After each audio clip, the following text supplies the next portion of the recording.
दोस्तों, वीडियो शुरू करने से पहले आपसे हम एक रिक्वेस्ट करना चाहते हैं। अगर अभी तक आपने हमारे चैनल को सब्सक्राइब नहीं किया है तो सब्सक्राइब कर लीजिए और बेल आइकन भी दबाइए ताकि हमारे तमाम वीडियोस के आने की इत्तला आपको मिलती रहे। हमेशा की तरह आप तमाम लोगों का हमारे इस चैनल में मोस्ट वेलकम, स्वागतम।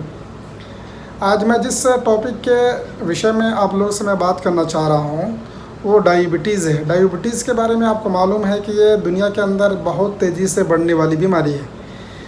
अभी फ़िलवक्त रिसेंटली जो गूगल सर्च इंजन के हिसाब से इसके मरीज़ों की जो तादाद पूरी दुनिया में है 463 मिलियन, जो कि पूरी दुनिया की जो तादाद है, पॉपुलेशन है, उसका 9.3% है। और पूरे इंडिया में उसकी जो तादाद है इंटरनेशनल डायबिटीज़ फाउंडेशन के हिसाब से 62 मिलियन है। और नेपाल में उसकी तादाद 4,36,000 है। दोस्तों, इस बीमारी के इलाज के ताल्लुक से कुछ बताने से पहले आपको एक जो इसकी मुख्तसर जो हिस्ट्री है उसको बता देना चाहता हूँ। 1552 के अंदर 1552 के अंदर एक इजिप्शियन फिजिशियन ने इसकी जो निशानियाँ होती है, उसकी जो सिम्टम्स होते हैं, उसकी खोज की थी, जिसका नाम हेसिरा है। और इस बीमारी का इलाज सबसे पहले जो जिन डॉक्टरों ने दरियाफ्त किया था इनके पेनक्रियाज के बारे में, वो 1899 के अंदर जो दो डॉक्टर्स हैं, जिसका नाम जोसेफ वॉन मैरिंग है और दूसरे डॉक्टर का नाम ऑस्कार मिन्कोस्की है। इन दोनों ने जो पेनक्रियाज होता है उसके रिमूवर के लिए उन्होंने कोशिशें की थी, जैसा कि सर्च इंजन ऑफ गूगल के अंदर ये बात बताई गई है। दोस्तों, चूँकि मैं डॉक्टर नहीं, लेकिन जो एक अहम तरीन वीडियो आप लोग से मैं शेयर करना चाहता हूँ, वो बहुत अच्छी वीडियो है। गूगल के अंदर जब आप सर्च करेंगे उस डाइटिशियन के बारे में, उस डॉक्टर के बारे में, तो उनके बहुत सारे वीडियोज़ हैं और उनके बहुत सारे कारनामे आपको मिल जाएंगे। मुझे वो वीडियो बहुत पसंद आई और उनका दावा है कि आप 24 घंटे से लेकर के 72 घंटे के अंदर आप अपने डायबिटीज़ को कंट्रोल कर सकते हैं उनके बताए गए डाइट प्लान के हिसाब से। तो क्यों नहीं आप लोग भी उसको देखें। उम्मीद है कि आप लोगों ने, बहुत सारे लोगों ने उसको देखा भी होगा। तो लेकिन जिन लोगों ने वॉच नहीं किया है, तो मैं उन लोगों के लिए ये वीडियो बना रहा हूँ कि आप भी देखें और उसका फॉलोअप करें। उम्मीद है कि इंशाअल्लाह अज़ीज़ जिस तरह बहुत सारे लोगों ने इससे फ़ायदा उठाया है, आप लोगों को भी इंशाअल्लाह उससे फ़ायदा हो सकता है। हो सकता है कि आप लोग बीमार ना हो, पेशेंट ना हो, मरीज़ ना हो उस शुगर के, लेकिन आपकी फैमिली में या आपके फ्रेंड सर्कल में या इसी तरह कोई रिलेटिव्स के अंदर कोई लोग हैं, तो आप उनके ऊपर ये फॉलोअप कर सकते हैं। अल्लाह की ज़ात से उम्मीद है इंशाअल्लाह उसका फ़ायदा हो सकता है। चलिए देखते हैं वीडियो, उन्होंने क्या इसके अंदर तफसील बताई है।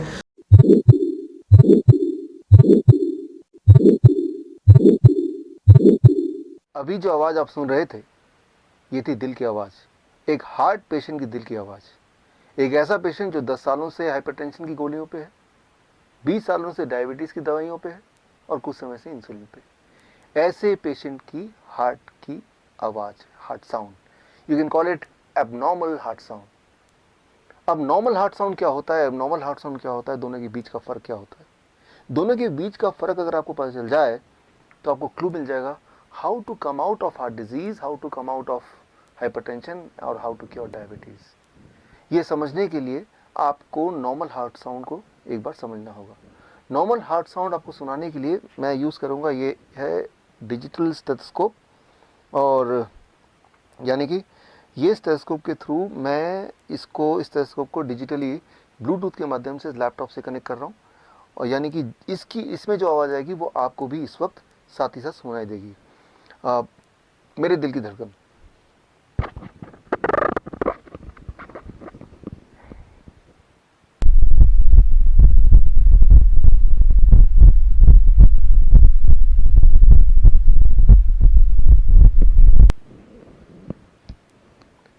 अभी जो आपने आवाज़ सुनी ये है नॉर्मल हार्ट साउंड।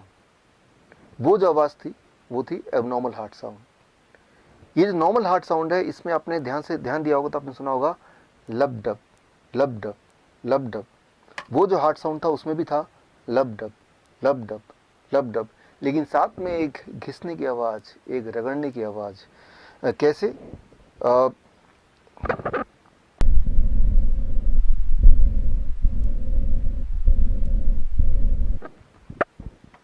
ये जो आपने आवाज़ सुनी रगड़ने की, घिसने की, वो जो आवाज़ है, वो आवाज़ अगर आप एलिमिनेट कर पाएँ, उसको अगर आप एडिट कर पाएँ, तो हार्ट डिजीज़ ख़त्म हो सकता है, हाई ब्लड प्रेशर ख़त्म हो सकता है, डायबिटीज़ से छुटकारा पा सकते हैं।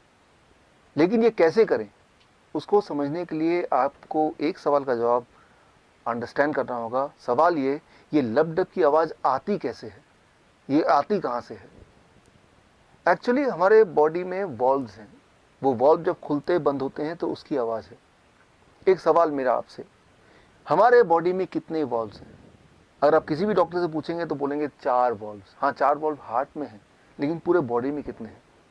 A 4 valves, B less than 100 valves, C less than 200 valves, D more than 250 valves. The right answer is, आपको जान के हैरानी होगी कि हमारे पूरे बॉडी में करीब 250 से भी ज़्यादा वॉल्व्स हैं, including the 4 valves in the heart. और वो सारे वॉल्व्स बिखरे हुए हैं, अलग जगह फिट हैं हमारे ब्लड वेसल्स में। हमारे ब्लड वेसल पाइप की तरह हैं, कुछ हैं जो बहुत बड़े अबाउट 2 सेंटीमीटर, कुछ है जो बहुत ही छोटे। लेकिन सारे ब्लड वेसल को एक के बाद एक लगा दें तो करीब 1 लाख किलोमीटर, यानी कि पृथ्वी का 2.5 चक्कर के बराबर। और उन ब्लड वेसल के बीच में अलग अलग जगह पे फिट हैं वॉल्व्स। वो वॉल्व्स की मैकेनिज्म अगर आप अंडरस्टैंड कर लें तो बात सामने थोड़ी क्लियर हो जाएगी। उसको अंडरस्टैंड करने के लिए आप मेरे इस एक्सपेरिमेंट पे गौर कीजिए। एक छोटा सा एक्सपेरिमेंट मैं आपको करके दिखाता हूँ, so that you understand what is valve and you understand the solution, how you can get cured of hypertension, of diabetes, of heart disease within few days.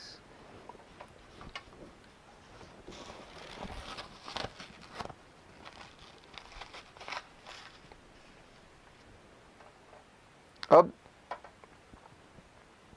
एक छोटा सा एक्सपेरिमेंट आपके सामने, to make you understand what are valves and what are their functioning.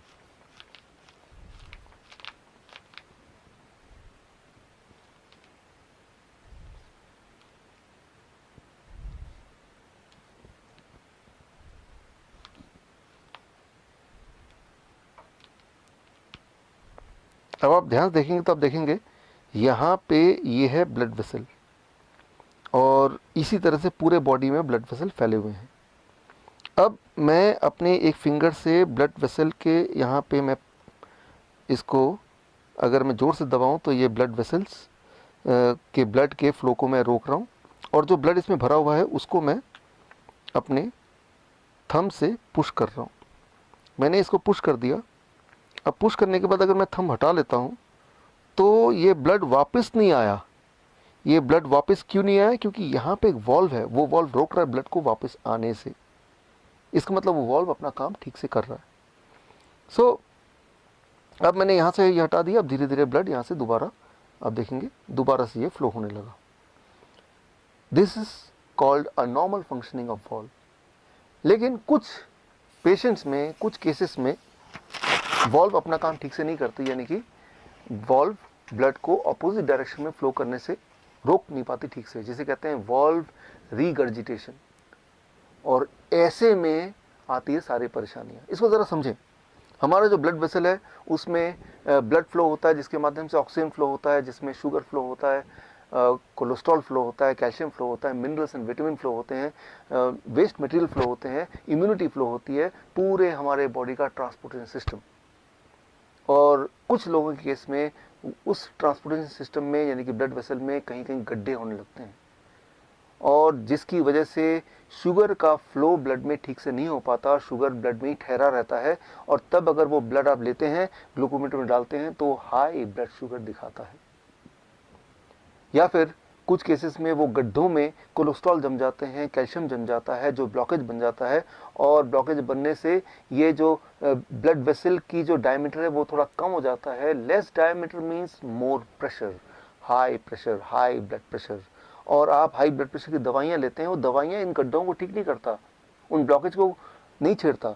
वो दवाइयाँ क्या करती हैं, आपकी हार्ट को कमज़ोर कर देता है ताकि प्रेशर कम हो ब्लड का, यानी कि वो एक प्रॉब्लम और जोड़ देता है।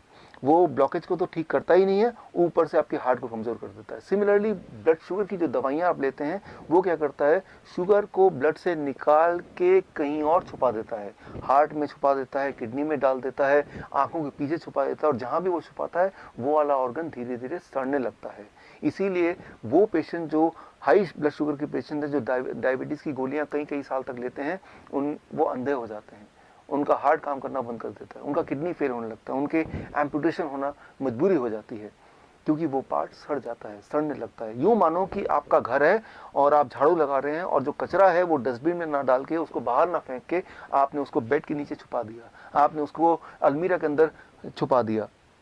कुछ समय के लिए वो घर बिल्कुल साफ सुथरा लगेगा, लेकिन उसके बाद बदबू आने लगेगी, सड़न आने लगेगी, आप ऐसे घर में रह नहीं पाएंगे। आपका बॉडी भी एक घर है, ये जो ब्लड वेसल है ये एक ट्रांसपोर्टेशन सिस्टम है, और कुछ लोगों के केस में उस ट्रांसपोर्टेशन सिस्टम के बीच में कई कई जगह पे गड्ढे गड्ढे गड्ढे गड्ढे होने लगते हैं, जैसे हमारे पूरे देश में सड़कों पर गड्ढे हैं। और अगर वो गड्ढों का मेंटेनेंस हो जाए, अगर वो रिपेयर हो पाए, तो आप हार्ट डिजीज से छुटकारा पा सकते हैं, या डायबिटीज़ से छुटकारा पा सकते हैं, हाइपरटेंशन से छुटकारा पा सकते हैं, और वो जो एबनॉर्मल हार्ट साउंड है वो भी फिर गायब हो सकता है। लेकिन उसके लिए क्या करना होगा, गड्ढों को भरने के लिए अनफॉर्चुनेटली अभी तक ऐसी कोई दवा नहीं आई जो कि उन गड्ढों को भरे।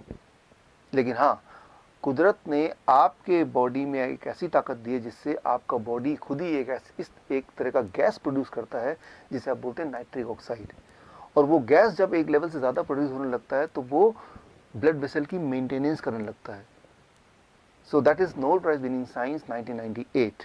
सो वो जो गैस है जिसे कहते हैं नाइट्रिक ऑक्साइड, वो ब्लड वेसल के इनर लाइनिंग जिसे बोलते हैं एंडोथेलियम लेयर, उसी में प्रोड्यूस होता है, जिससे वो गड्ढे भरने लगते हैं, वो ब्लॉकेज खत्म होने लगते हैं, ब्लड ट्रांसपोर्टेशन सिस्टम स्मूथ होने लगता है, और जिससे आपका ब्लड प्रेशर नॉर्मल रहने लगता है, आपकी ब्लड शुगर नॉर्मल होने लगती है, आपका हार्ट ठीक से काम करता है, और एकदम से आप ठीक हो सकते हैं, ठीक हो जाते हैं, अगर आपका बॉडी नाइट्रिक ऑक्साइड प्रोडक्शन को बढ़ा दे।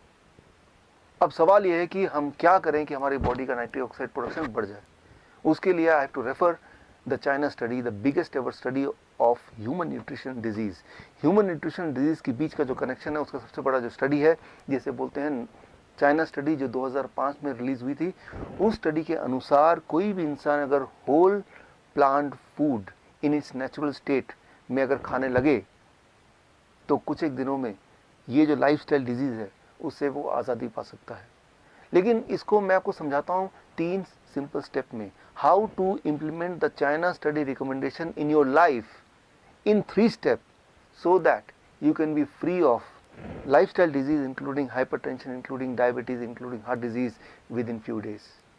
Those 3 steps are, as you can see on the screen. Step 1, 12 बजे तक जो भी कुछ आप खाएं वो हो सिर्फ और सिर्फ फल, फ्रूट्स एंड फ्रूट्स।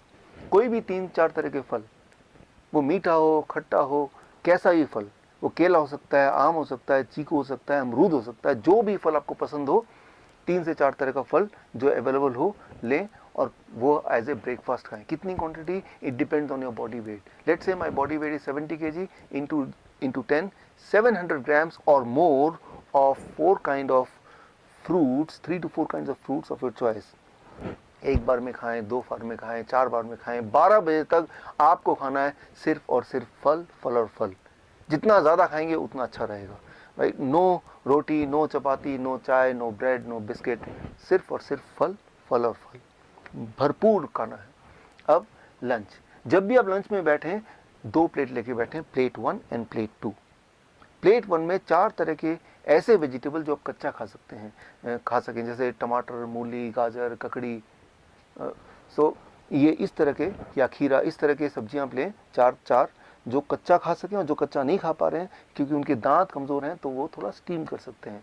कच्चा ज़्यादा फायदेमंद है, लेकिन अगर नहीं खा पा रहे हैं किसी वजह से तो थोड़ा स्टीम कर सकते हैं। 3 से 4 तरह की ऐसी सब्जी जो कच्चा खा सकें या स्टीम करके खा सकें वो लें। और कितना खाना है, it depends on your body weight. That is my body weight is 70 kg into 5, that is 350 grams और मोर, या फिर उससे ज़्यादा 3 to 4 kind of vegetable. This becomes your plate 1।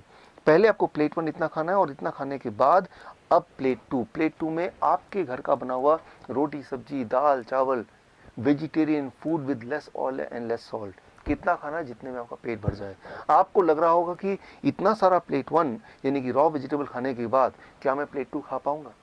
पहले 2-3 दिन में शायद नहीं खा पाएंगे, लेकिन उसके बाद आप नोटिस करेंगे कि जितना ज़्यादा प्लेट 1 खाएंगे उतना आपका एपिटाइट बढ़ेगा, उतना आपका हंगर बढ़ेगा, उतना ज़्यादा आप प्लेट 2 भी खा पाएंगे।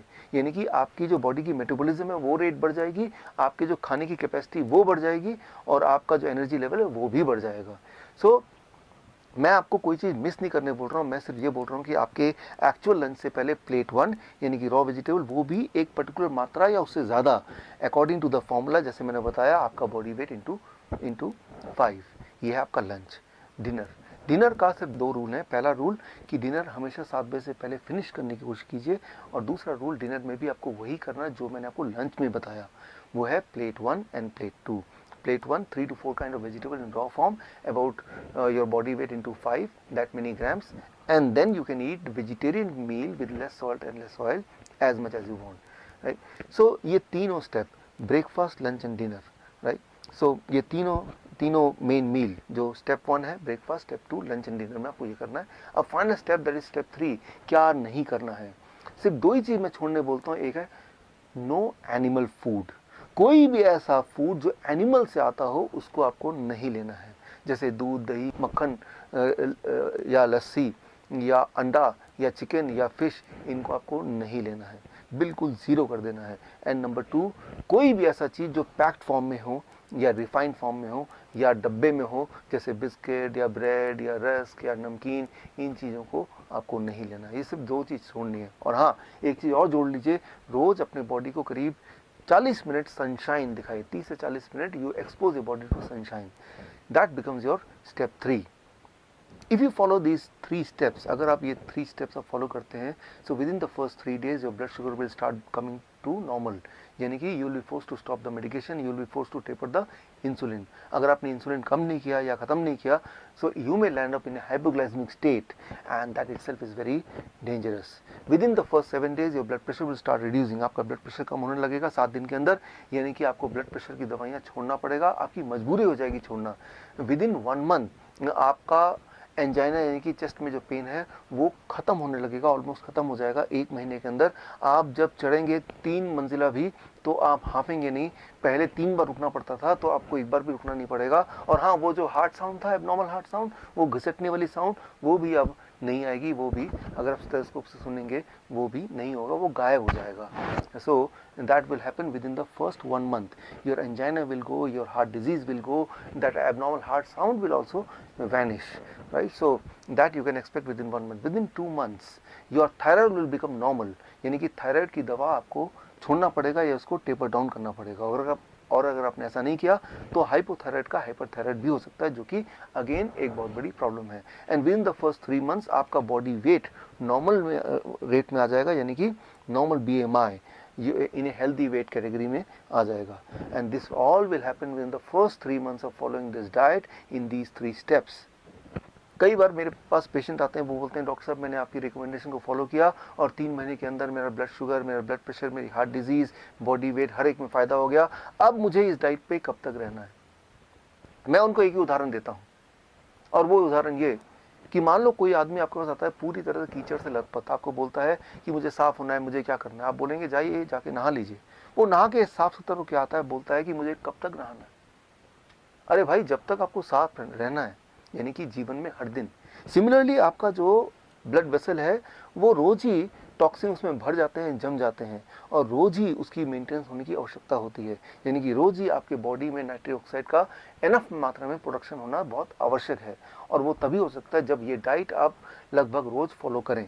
हाँ, एक छूट मैं आपको दे सकता हूँ, दैट इज़ चीटिंग डाइट। हफ्ते में 1 दिन आप कभी पार्टी में जाते हैं, कभी पिकनिक में जाते हैं, कभी कोई बर्थडे एक्सेट्रा में जाते हैं, तो एक दिन के लिए you can enjoy the flexibility, you can ignore these rules and you can eat whatever luxury food you want to eat. लेकिन वो सिर्फ हफ्ते में एक दिन, वो अभी नहीं, आज से 3 महीने तक ये डाइट फॉलो करने के बाद जब पूरी तरह से आप बीमारी से आज़ाद हो जाएंगे, दवाइयों से आज़ादी मिल जाएगी, तब हफ्ते में एक बार you can go for a cheating diet.